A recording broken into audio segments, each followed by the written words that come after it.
All right, we're here at the Focus podcast, and we got Jonas Chernick here, and he's got a film coming out at the Toronto After Dark Film Festival. It's called James versus His Future Self, and you are the writer, producer, star of the film, and you've done that for many of your previous films too, just being the writer and the writer, producer, actor. Yeah, I've done that on 4 or 5, I guess now. Yeah. So what's it like to have those many hats and doing that as in a film? It's pretty intense, but the writing and the producing part I only do so that I can act. Yeah. Yeah, because I'm an actor first Right. and foremost. All I want to do is act. And I found waiting around for the phone to ring, for your agent to call, was a little it was making me insane. Yeah. So I said, well, let me start writing. So I wrote a script, and there's no one more motivated to get a script made than the guy who's acting in it. So I thought, oh, I'll produce it, and that worked out. And so I've just done that a bunch of times now.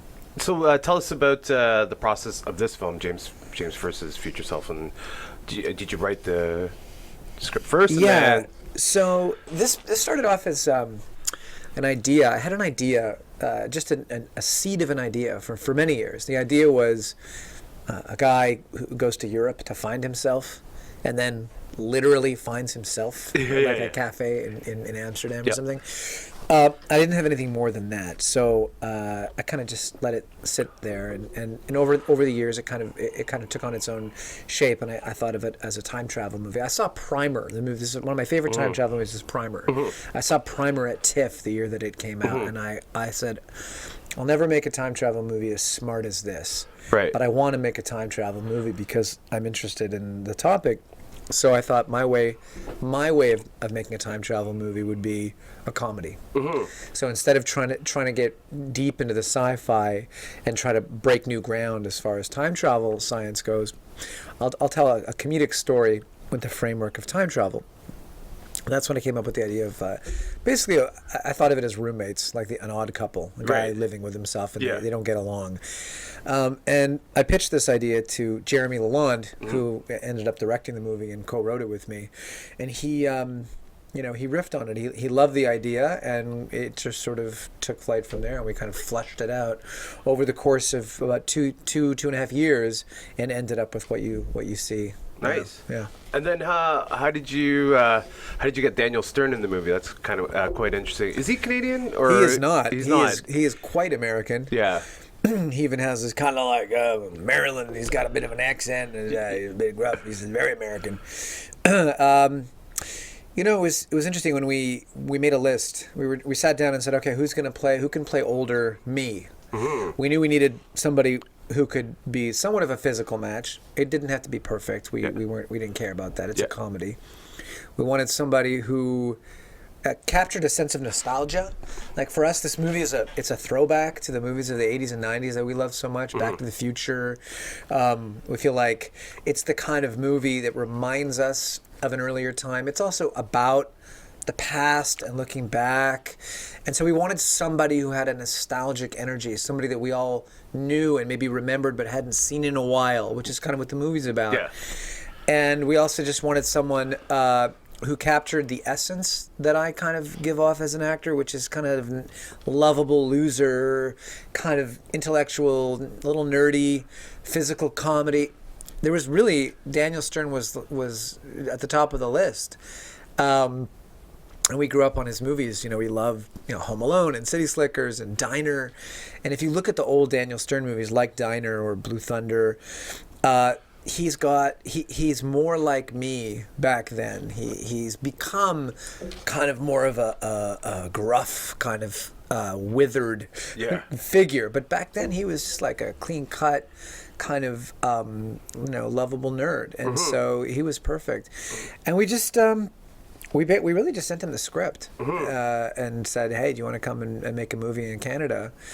And he responded right away, and it was a great collaboration. He's also a writer and a director on his own right, so he had lots of ideas, and we were really open to collaborating with him. So, we got on Skype, and we just started spitballing, and he told us what he thought of the script, and he was very excited about it, and he had some ideas, and we worked with him. He kind of worked on the script with us for the last year of the process before we shot. So tell us a little bit about those ideas, of course. Yeah.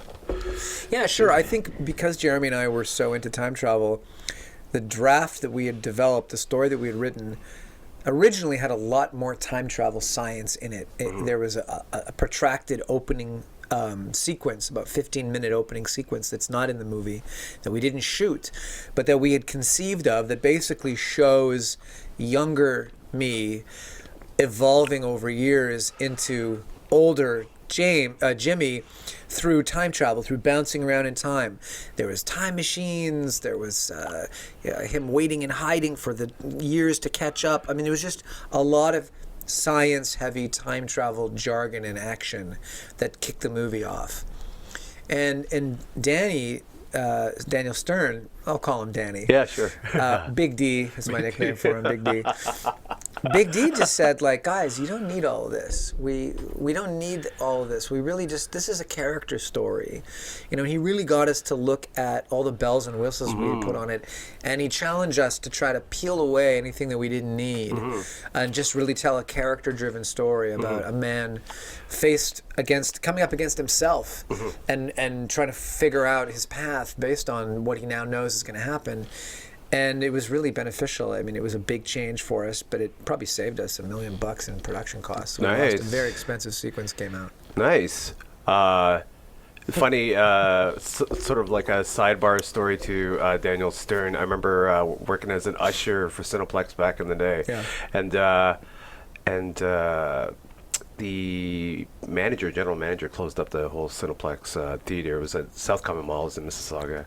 He closed up the whole theater, and then he had the City Slickers movie, which was supposed to come out the next day. Right. But he closed up shop and let us all watch it. Oh, like a private, a private screening, and I remember Daniel Stern. He was so good in that movie, and he was on fire during those days with like Home Alone and City Slickers. So, he hit a run there. Yeah. I mean, the two Home Alone movies, he might have done a third, but definitely the two Home Alone movies and the two City Slickers movies, all kind of around the same time.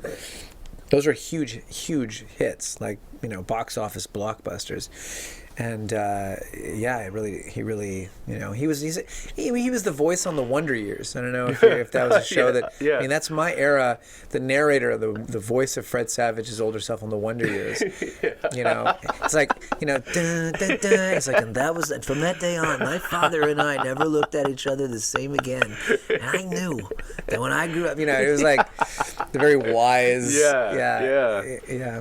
But he's an icon. And he's a lovely guy. It turns out to be. Yeah. It's always dangerous when you cast a celebrity, especially someone who, I've worked with a lot of actors who have had enormous success maybe earlier in their career, and then they find themselves 10, 20 years later, and obviously it's not the same. Yeah. They're doing different kind of work, and they're not as famous as they used to be, and it can breed a lot of bitterness. Yeah.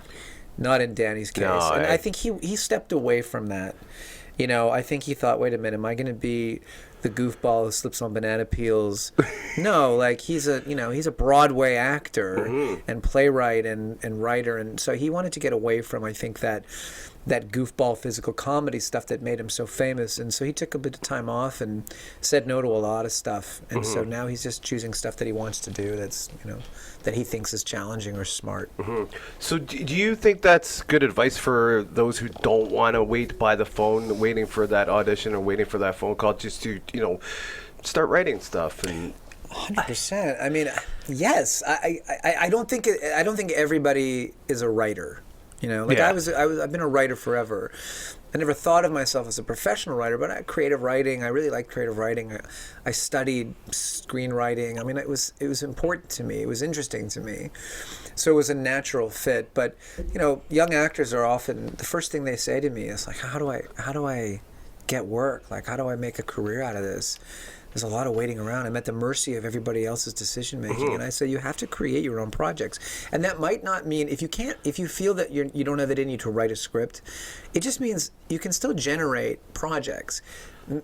Network with writers, get to know directors, create something collaboratively. Say, well, I'm not a writer, but I've got some ideas. Find a writer to write it with you or for you. Because, waiting around for it to happen, that's the kiss of death. And casting agencies, too, waiting for them to, I work with a lot of my coworkers. They're always kind of complaining about their casting agents. Why didn't they cast me here, or why didn't they cast me over there? Yeah. And they always complain about that Yeah. too. So yeah, you can sit around and complain about how your agent's not getting you auditions, or how you can't get an agent, or how no one's casting you in anything, or you can just take action and start doing stuff. So that's my attitude. That's always been my take on it. So tell us about Jeremy Lalonde. Sure. And what's it like working with him? Terrible. He's a horrible person. He is a horrible person. He has no respect for humanity. He has terrible hygiene, and he's rude. He's just a rude, stinky guy. You heard that. Yeah, you heard it here first. He's amazing. We're good friends. We both made films in 2012. He made a sex comedy called Sex After Kids, and I made a sex comedy called My Awkward Sexual Adventure. And it's very rare in Canada. We don't make a lot of comedies in Canada, and we certainly don't make a lot of sex comedies. So it was really weird that in that year, there were two made by different filmmakers that were both successful and that people saw and liked. So he and I met on the film festival circuit with these movies. We met in Santa Barbara, California. And it was like kindred spirits. You're the other sex film guy. And right away we became fast friends, and we would just start throwing each other our scripts and saying, hey man, you want to give this a read and give me notes? Which is something writers do. You got to get as many people to read your script so you get feedback. And he gave me the script for a film called How to Plan an Orgy in a Small Town. Great title. And I read this script, and I came back to him and said, okay, I know you're about to shoot this. I think it's great. I loved it. I think it's funny and touching and surprising and original and brilliant. I have one note for you. I think you should make this character, if Chester should be slightly older, it makes this relationship more dynamic with the girl. If he's older and she's always looked up to him. And he went, oh, that's a really smart note. I think we will make. He's like, that's the only character we haven't cast yet. I said, great, and I think you should cast me. Yeah. And he did. Yeah. So I kind of tricked him into casting me in the movie, and so we worked on the film together, and we had a great collaboration. He's an actor's director. He understands actors. He knows how to talk to actors, and we just really hit it off. I think we made a great movie. We went to Slam Dance together with it. People seem to really like it, and it was through that process that we started to say, well, what else can we do together? And I said, well, I have this idea, and I pitched it, and I told you I pitched him this idea, and we ran with it. Nice.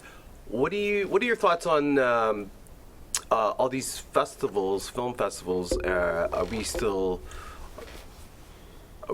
sort of behind in terms of supporting Canadian film, or do we still need to do a lot of work, or do you feel it's sufficient enough that we're supporting all the Canadian film? Are you talking about a specific film festival? No, I'm just talking all most of the film festivals in general here in Canada.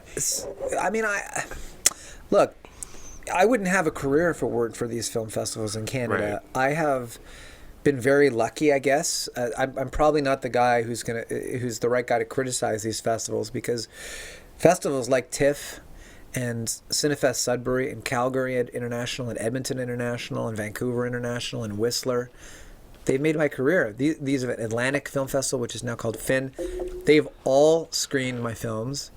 They've all brought me and the other filmmakers to their cities, to their sold-out audiences, to connect with audiences, to talk about the films, to show the films. Many of them have given my films awards. I've won awards at Vancouver, Whistler, Calgary, TIFF. So I think it's essential. I think it's an essential part of the equation. We live in a country where the films that we make can't compete against the American films that are released in this country. We don't have the marketing resources. We don't have as many screens to put them on. We're competing with monsters from Hollywood, and we have to do everything we can to get our films in front of Canadian audiences. These film festivals, that's their mandate.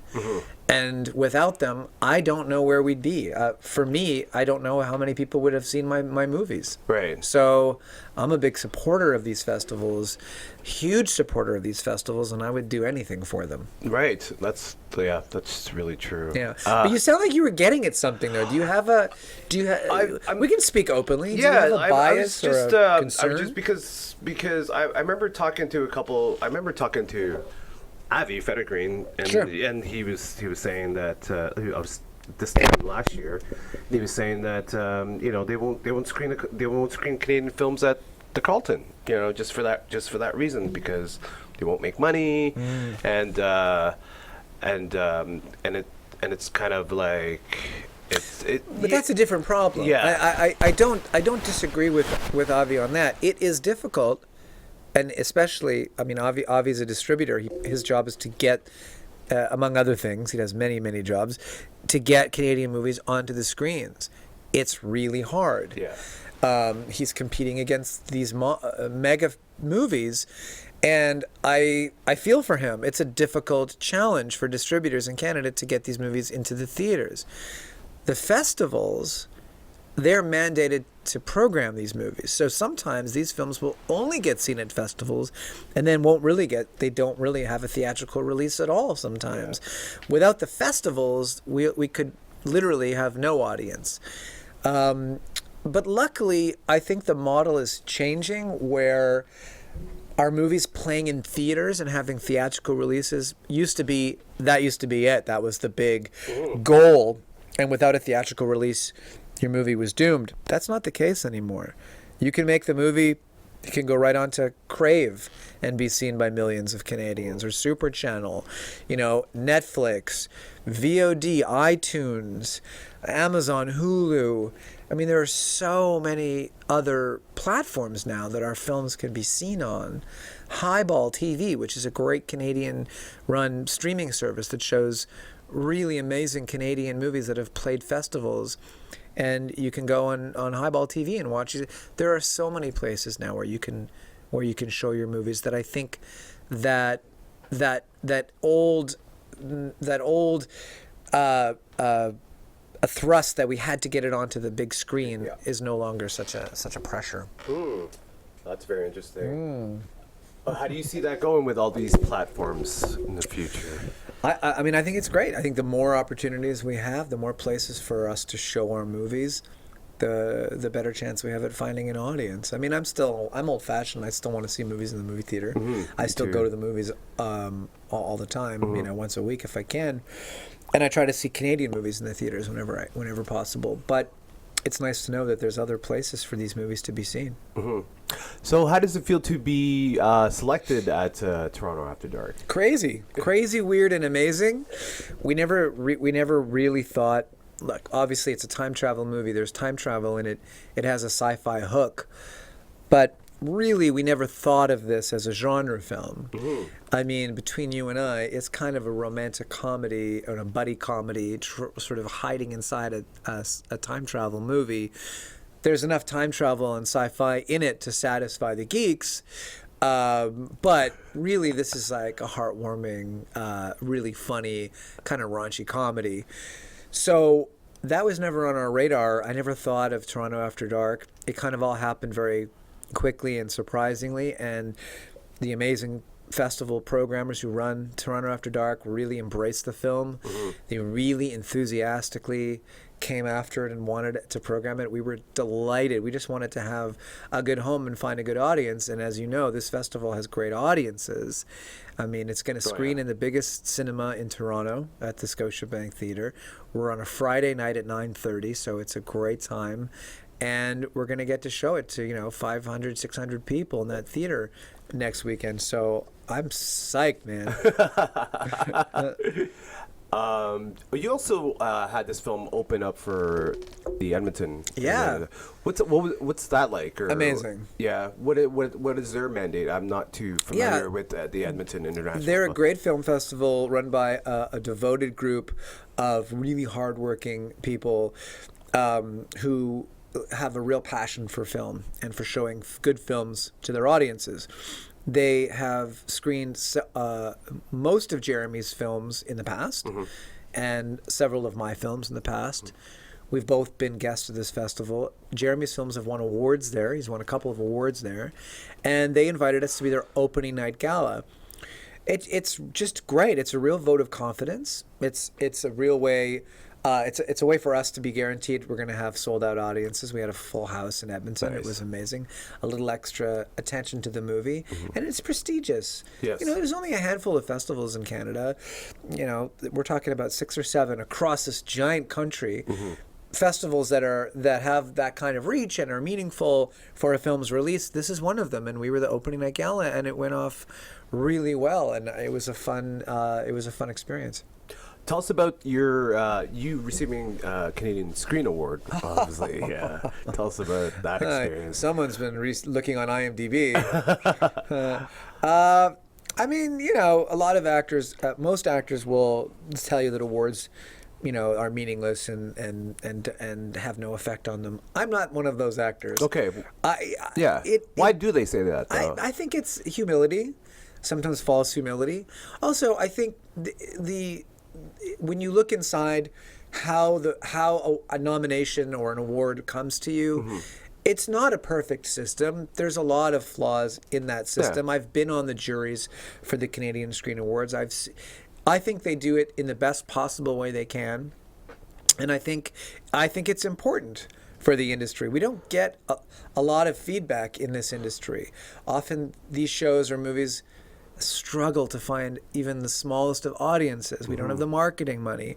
We don't have the promotional resources. So getting an award nomination here or there, I think is really helpful. It bolsters confidence for the creators, and it draws a little more attention to the programming. So the Canadian Screen Award that I won was for Best Actor in a Miniseries or TV Movie. It was for a CBC series we did called The Best Laid Plans, which was a political comedy that we shot in Ottawa.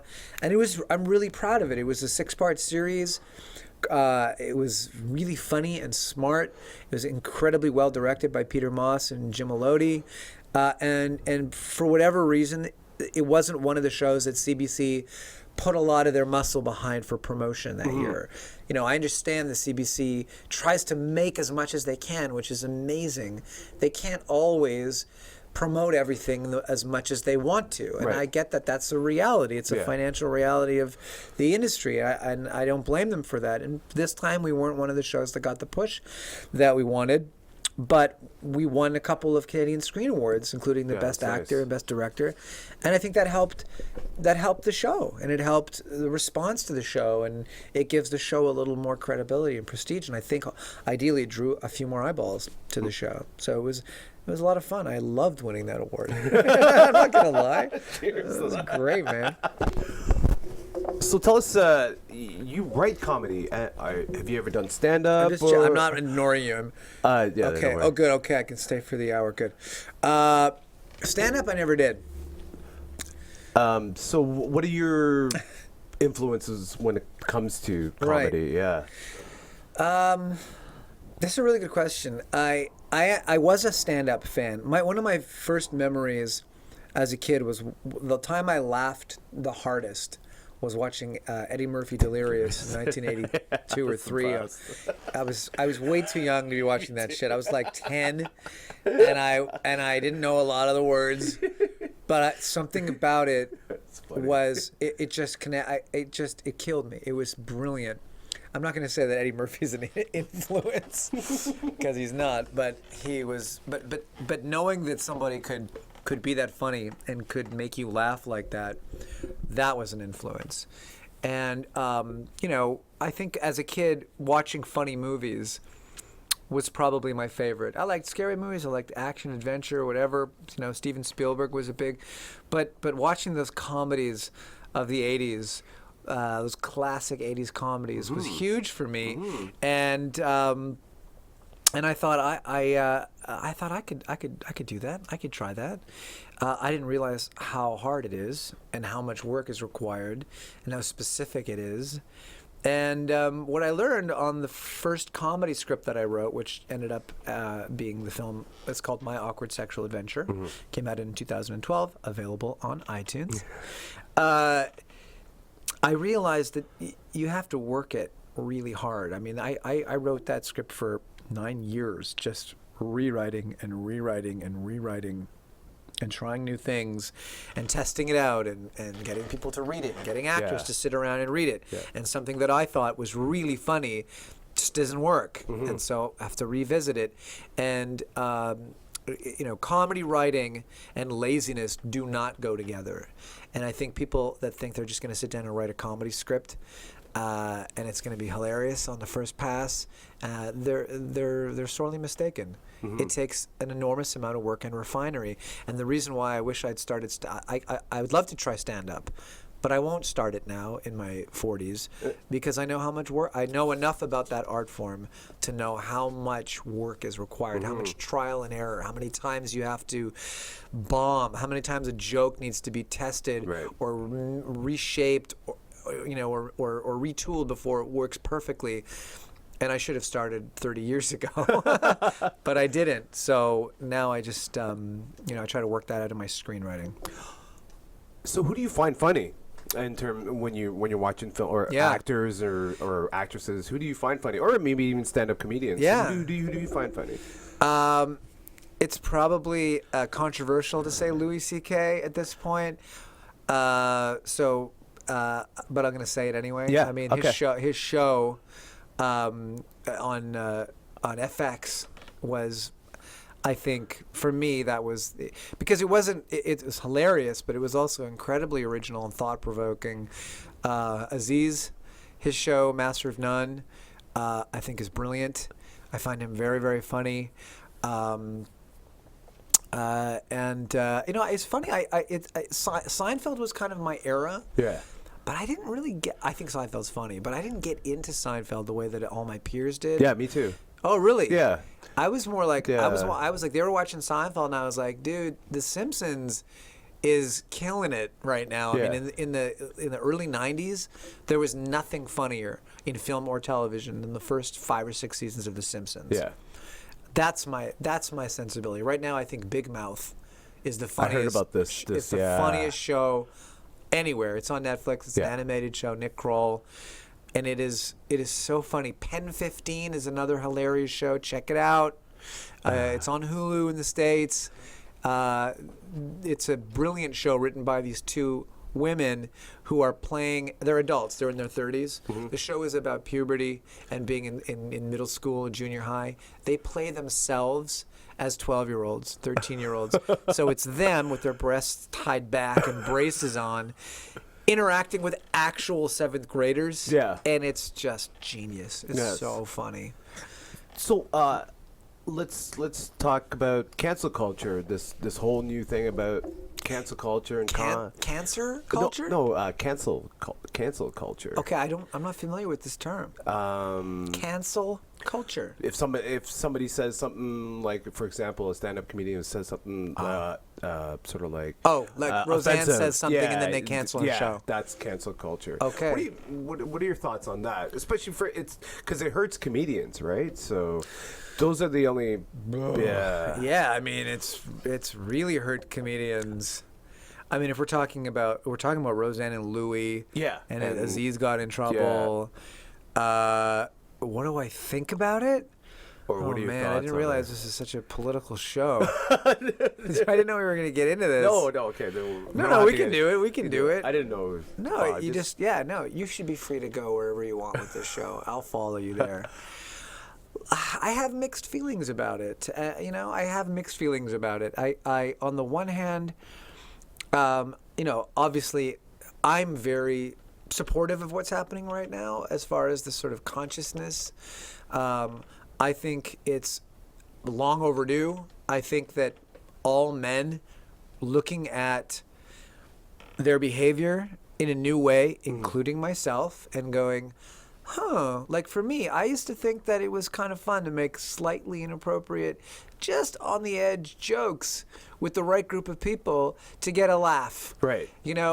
And I never really thought, is it possible that a few of these people are laughing out of discomfort? I don't know if they were, but the fact that I used to take that risk, and I'm not talking about racist humor or misogynist humor. I just mean saying something that I think is a little edgy, right, or pushing a boundary. And I was a victim. I was guilty of that. I wasn't a victim of it. I was guilty of doing that. Anything for a laugh kind of mentality. Mm-hmm. I've changed that now. I am very careful, for better or for worse. Maybe I'm not as funny a guy anymore. I'm certainly more conscious and more aware of everybody around me. That is a good thing. Mm-hmm.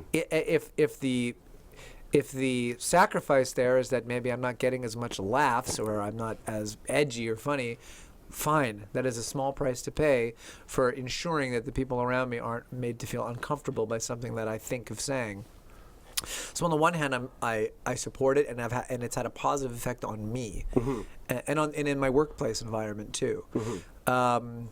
On the other hand, it's a slippery slope, because there's a long tradition of the great artists in all media being just somewhat despicable people outside of their art. I mean, mm-hmm. there's a lot of great artists who are jerks, who mistreated people, and for most of history, we've separated those two things, and we've said, well, this artist has made incredible work. Yeah, he wasn't great to the women in his life, but but he still made great art. So we're and I think that there's that's a complicated issue. I'm not, mm-hmm. and I don't know where I land on it yet, but. Mm-hmm. That's all I have to say about that. So tell us what to expect when we go see this film at Toronto After Dark. Yeah, sure. So James versus His Future Self is a sci-fi comedy about, I play James, a scientist who has been obsessed my whole life to be the world's first time traveler. And I'm really close to making this seminal discovery that's going to kind of change everything, put it all into place. And just as I'm about to do it, I get kidnapped by the future me, played by Home Alone's Daniel Stern, who ties me up and says, do not take that promotion on Friday, because if you do, you will discover time travel, and you will be a time travel, and it will mess up your life in a horrible way, and you'll be depressed and lonely and alone, and it's horrible. And of course, I think this is great. Now I know I'm going to do it for sure. And, we'll worry about all that other stuff later. And what ends up happening is it's a battle between me and my future self that gets kind of more and more accentuated as he tries to get me to change my course in life. And ultimately, it's about a guy kind of figuring out how to live in the moment. And mm-hmm. we are also obsessed with these screens and where we've been and how we're being perceived and where we're going, that to just take a moment and take a breath and be present is becoming more of a rare and rare event. And this is a comedy that explores that in an unexpected way. So I think people will come on Friday night, October 18th at Scotiabank Cinema, and they'll laugh and they'll think a little bit. But mostly they'll be entertained. This is an audience-friendly movie. This is not a heady art film. This is entertainment. Nice. So thank you so much for your time, and thanks for coming here on the podcast. And congratulations with your film. And we hope to see it next week at the Toronto After Dark. And thank you very much. Hey, thanks, man. It's been great being here. Thank you. Thank you.